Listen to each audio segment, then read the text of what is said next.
Welcome to this guide on how to unlock Red Death via game file modding. Usually this is done by killing the Reaper, but that method is not intended and thus it uses a game exploit and is heavily RNG reliant. Now if you want to give that a try, I have a video in the pinned comment that will lead you to the guide. Inception. Let's get rid of that. I'm gonna regret that so much because I usually change the thumbnails a couple of times in the course of releasing the video, so yeah, now you saw what the old thumbnail looked like, unless it's still the same, then that means I wasn't very creative, sorry. Well, less serious now, as I said. So, what I'm gonna do now, and you don't do that please, well, okay, you make a backup of this folder and of this folder. The link is in the description, just copy it, change the left one here with your name, but aside from that, you can just copy it in and make a backup of the stuff, of everything that is in there, okay? Just like me, I have the backup here. I'm gonna delete everything now, because I want to show this works even if you just downloaded the game, okay? Do not delete your files. Please, do not delete your files. Alright, once you have done that, you should have a folder that reads backup. You don't need to put that here, of course, you can just put it wherever you want to put it. And now it's time for me to re-download all the game files, so let me do that. The only thing I have to do for that is you click on the game and properties and local files and verify integrity of game files. Again, not needed for you, I'm just showing that it works even on a new game. Once downloaded, let's start the game up and see if everything works out. I hope that's not too loud now.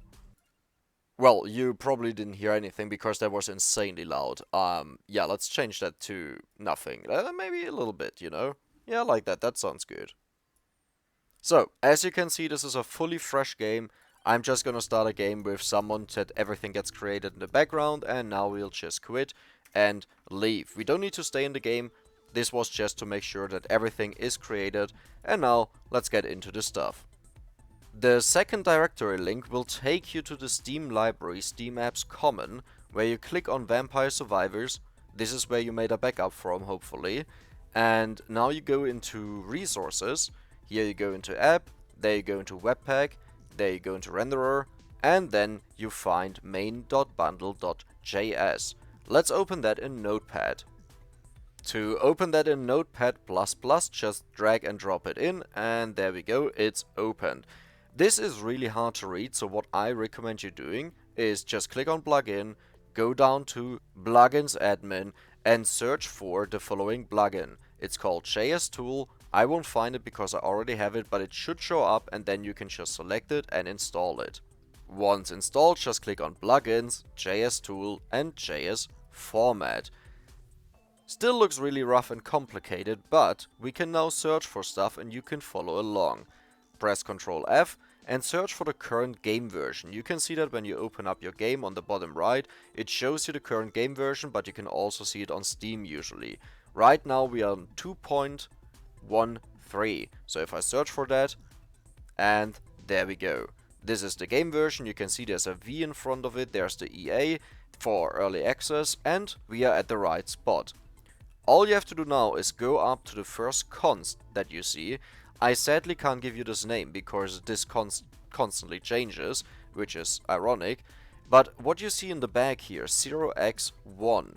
Change this 1 to a 0 and save the file. What you just did is unlock the debug mode, which is actually a very amazing mode, but be aware that in the debug mode everything you do applies to your game files.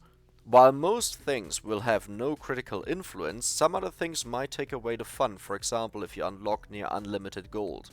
So be very careful what you do in the debug mode and be sure that you're using a backup. In our scenario, you of course use your main game file because we want to unlock the Red Death for you. This is just generally talking if you decide to check out the debug mode more, because it's actually quite interesting. You can zoom out and do other random things. So let's get the game going. So, as you can see, we have some commands here, and I'm gonna maximize this now. We have some commands here, or some hotkeys that we want to use. Mainly, all weapons, invulnerable, and next minute. Those three. So, let's keep that in mind. It's the Z, it's the I, and the T. A sit.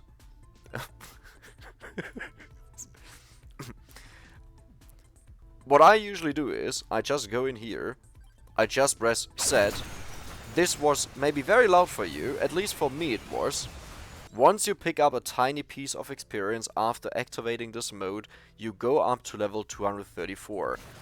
So, let's just leave now, and this will unlock a ton of achievements. Usually you should have them, and I better hope you finish the game before you unlock a character like the Red Death. So, let's go back. The reason for doing that was that I have a couple more characters that I can play on, and, for example down here, I have now the inlaid library unlocked.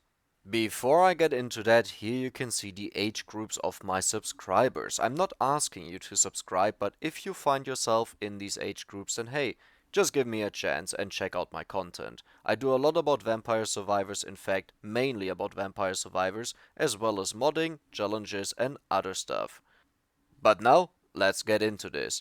The hardest challenge will actually be to not level up, because the Reaper will have 655k HP per level that you have. So, staying on level 1 is quite beneficial, but you can also just level up. It will just take a bit longer. So, let's go. Once we go in, I'll press the I. There we go. And now I'm just gonna spam the T button, because that adds a minute every single time I press it. Okay, I'm really close to to minute 30. And there we go.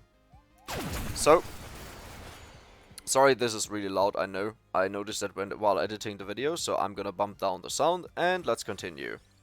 Now I leveled up. This is totally fine, because once the Reaper is spawned, his health is set. So, right now they're over here. And I'm just gonna position above this table here. There's usually a table right at this spot next to the bookshelves. And my goal right now is that one Reaper gets inside of here, and all the bouncing projectiles will hit him repeatedly. That will actually deal a lot of damage, the most damage anything can do in the game. Now let's see, okay, one walk down, that is very good, and now I just walk above the table. It honestly doesn't matter, because all I'm doing is just speeding up the process. You can also just wait 3 minutes, 4 minutes, 5 minutes, and eventually the Reaper will die. In my experience, pretty much for this minute, there will still be spawns on the map, so you can't rely on kill count to see whether you kill the Reaper. What I usually do is I just focus on the numbers once they disappear, or when we hit a new minute, the spawn should stop, and then we can just check if the kill count went up by 1. And there we go, the new minute is hit, and as you can see, nothing else is spawning anymore. The number is 463, and that means once it goes to 4, we kill the Reaper. And there we go, he just died, and if I leave the game now, I'll quit. And done.